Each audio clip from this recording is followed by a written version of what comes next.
চলতি মৌসুমে 4 বিঘা জমিতে আনারস চাষ করেছেন টাঙ্গাইলের মধুপুরের জলছত্র গ্রামের ফরমান আলী। গত বছরের চেয়ে এবার প্রতি পিস আনারসে 10 থেকে 15 টাকা পর্যন্ত বেশি পাচ্ছেন তিনি, কিন্তু এরপরও লাভ করতে পারছেন না, কারণ বেড়েছে উৎপাদন খরচ। এখানে ছিল 3 টাকা, সেখানে এই বছর খরচ হয়ে গেছে ক্যারিং খরচ 6 টাকা। লেবার খরচ আগের তুলনায় অনেক বেশি। এবছর আকার বেঁধে প্রতি পিস আনারস 25 থেকে 60 টাকায় বিক্রি হচ্ছে। তবে সারের দাম বাড়ায় উৎপাদন খরচ উঠছে না বলছেন প্রান্তিক চাষিরা। সারের সমস্যা বেশি, এই যখন তো অনেক সার পাওয়া যায় না। এবছর মোটামুটি ভালোই দাম পাইছি, কিন্তু সার মেডিসিনের দামটা একটু বেশি হয়ে যায়, লেবার খরচ বেশি হয়ে যায়। গারো বাজার, জলছত্র বাজার ও মোটের বাজার সহ বিভিন্ন বাজারে পাইকারি ব্যবসায়ীরা আসেন মধুপুরের আনারস কিনতে। রসালো ও সুস্বাদু হওয়ায় এখানকার আনারসের চাহিদা সারা দেশেই।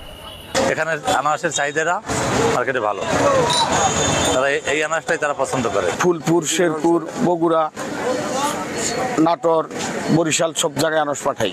সৌদি আরব সহ বিভিন্ন দেশেও যায় মধুপুরের আনারস।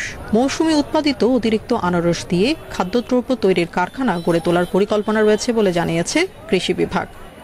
সরকারিভাবে আমাদের ভ্যালু অ্যাডেড যে সমস্ত আইটেমগুলো আছে আনারসের, সেগুলো পরিকল্পনা আছে। সরকারি এই ব্যাপারে ভবিষ্যতে আরও কিছু কাজ করবে আমরা, তো যাতে করে আনারসটা, যেটা আমরা সিজন সময় অনেক প্রচুর আনারস হয়, সেগুলো যাতে যথাযথ ব্যবহার হয়।